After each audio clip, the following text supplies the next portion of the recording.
सो आज हम बात करेंगे कि कैसे अट्रैक्टिव फोर्स में अट्रैक्टिव अगर इनवर्स स्क्वायर फोर्स हो तो किस तरह से जो ऑर्बिट्स होते हैं उनकी शेप डिपेंड करती है, या किस तरह की शेप्स उनकी पॉसिबल शेप्स होती हैं, तो हम इसको मैथमेटिकली करने की कोशिश करेंगे। सो अर्लियर लेक्चर में मैंने एक डिफरेंशियल इक्वेशन डिराइव की थी, सो let us recall that differential equation of orbit in central force. So let me recall the differential equation of motion of orbit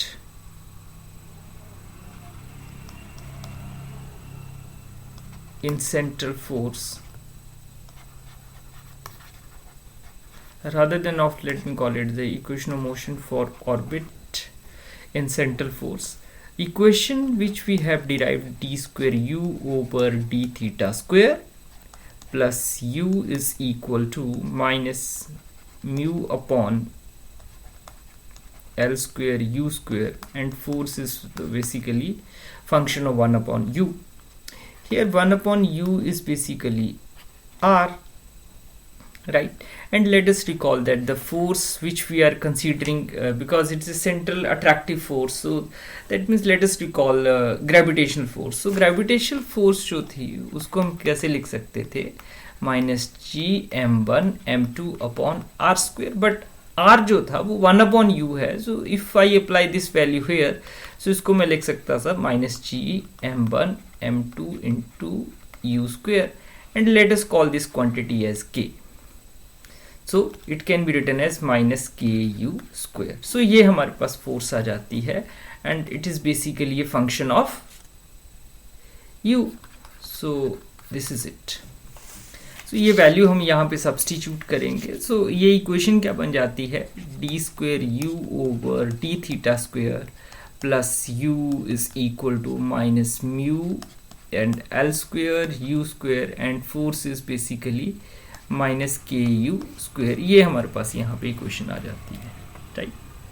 तो इस यू स्क्वेयर से ये यू स्क्वेयर कैंसिल हो जाएगा, so this equation will become minus minus will become plus, so d square u over d theta square plus u equal to mu over L square, and the k will also be there, so let us call it as a k mu upon L square. इसको हम यहाँ से उठा के इस direction में जब ले आएंगे या इस साइड हम लेके आएंगे, so d square u over d theta square plus u minus k mu L square, ये हमारे पास इक्वेशन आ जाती है. So let us call this whole of the quantity as X. So अगर ये क्वांटिटी हमारे पास एक्स के इक्वल आ जाती है, then what this will become, then we can write down this equation as D square U over D theta square plus X is equal to 0. Means here what we are assuming that x is equal to u minus k mu over L square. This quantity we call it as x. अब इसको थोड़ा और modify करने की कोशिश करते हैं. So let us take its derivative dx upon D theta. अगर हम यहाँ पे कैलकुलेट करने की कोशिश, बिकॉज हमने अब इस क्वांटिटी को क्या करना है, यहाँ u था यहाँ पे x बैठा हुआ, तो क्यों ना हम दोनों को एक जैसी क्वांटिटीज में कन्वर्ट कर लें. So for that let us take derivative of x with respect to theta in this case. So here I can write it down as a D U over D theta, and it is independent of theta, so its derivative will be 0. So again taking the derivative with respect to theta, so it can be written as d square x over d theta is equal to d square u over d theta square. So if I use this here, then what this will become, this equation will become d square u over d theta, sorry, d square, yeah, no, sorry, yeah, this will become d square x over d theta square plus x is equal to 0. And let us try to look at this equation. So basically now this equation looks like differential equation of simple harmonic motion. This equation looks like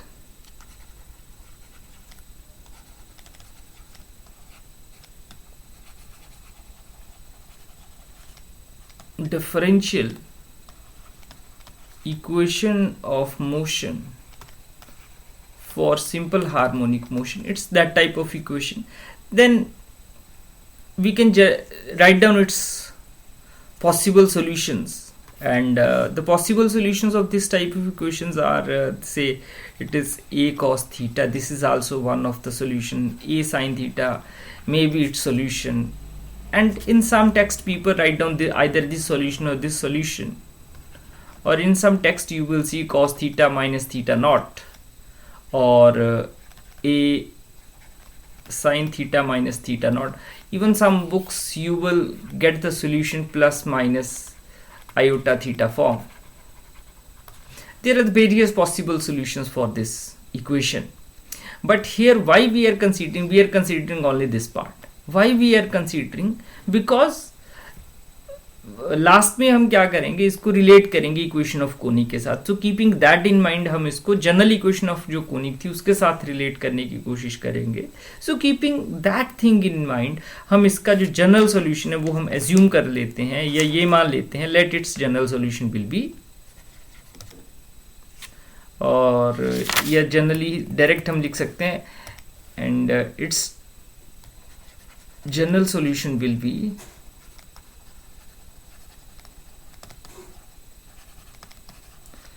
क्योंकि जो beginning का हमारा differential equation का chapter था वहां पे हमने इस तरह की चीजों को किया था. So keeping that thing in mind we can write down its solution.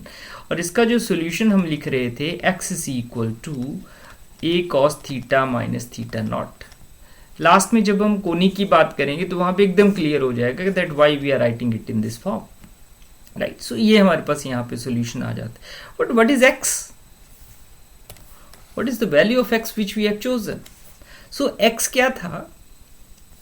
x हमने कंसीडर किया था x इज इक्वल टू, और we can say that not x but it is just a minute, yeah, it is u minus x. हमने क्या assume किया था? x is equal to u minus mu K over L square, ये इसकी वैल्यू थी. So if I put its value here, so ये हमारे पास यहाँ पे क्या बन जाता है? इट इज u, सॉरी या it is u minus mu K over L square is equal to a cos of theta minus theta naught. ये इसकी हमारे पास वैल्यू आ जाती है. So what is u? u is basically 1/r. And इसको हम उठा के इस साइड लेके आएंगे तो ये पॉजिटिव हो जाएगा. Mu K upon L square a cos of theta minus theta naught. ये हमारे पास इक्वेशन आ जाती है plus, right. So let us do little more algebra now. So 1/r is equal to, अगर हम यहाँ से mu K upon L square common ले लें तो inside it will be 1 plus it is a, इसका रेसिप्रोकल यहाँ चला जाएगा. So it is L square over mu K and it is cos of theta minus theta naught. ये हमारे पास इक्वेशन आ जाती है. Let me put square bracket here, sorry yeah, just a minute, yeah, eraser, let me take eraser, let me put square bracket here. So when I put square bracket here, then this equation can be written like this, right? So what is this? This is the equation of trajectory. So this is equation of trajectory.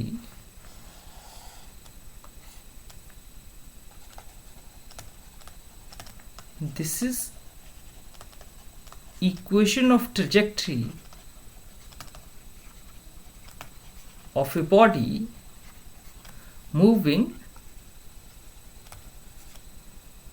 under the effect of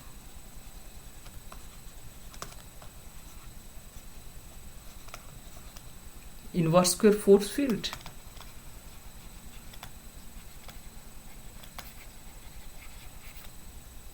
So let me talk about its trajectory and how its shapes looks like. So for that, let us recall equation of conic. means to discuss that how motion looks like, means behavior. So that depends upon how. So let us recall polar equation of conic.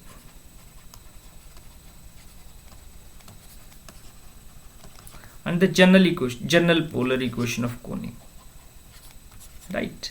So जो general equation of conic है वो क्या आती है? Conic is L upon R is equal to 1 plus epsilon cos of theta minus theta naught, ये equation आती है. And in some text it is written as 1 upon R is equal to 1 upon L 1 plus epsilon cos of theta minus theta naught, and here L is known as latest rectum.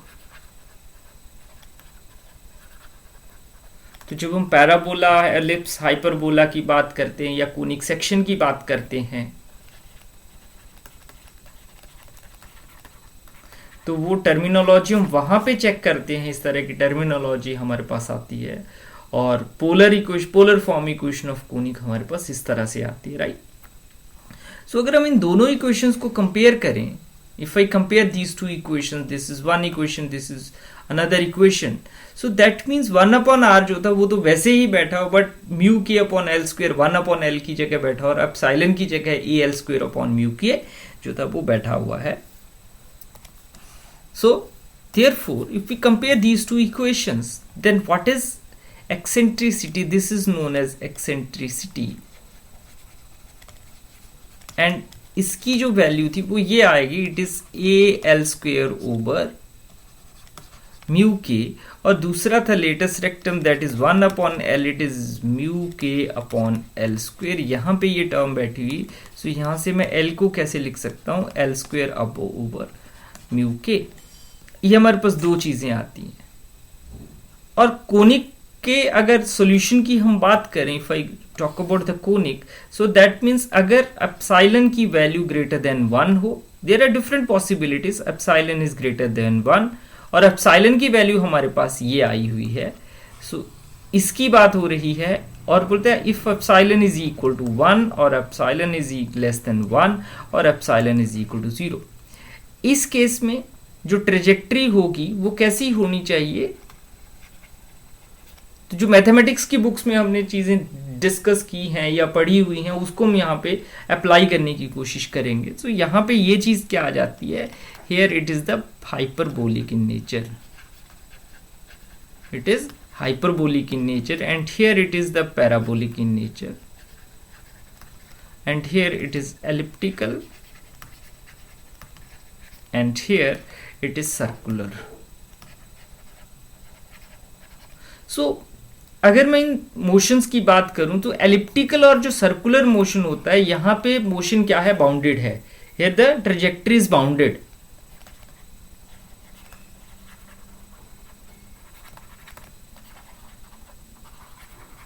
Means जैसे moon का motion है अर्थ के around, या different planets का motion है सन के around, means वो bounded है, उसी के बीच में है. बट कुछ एस्टेरॉइड्स ऐसे होते हैं जो वो सर्कुलर पाथ को या एलिप्टिकल पाथ को छोड़ जाते हैं, तो वहां पे ट्रेजेक्ट्री कैसी है? Unbounded. Trajectory is unbounded. So ये दो तरह की पॉसिबिलिटीज हैं, या तो ट्रेजेक्ट्री बाउंडेड है या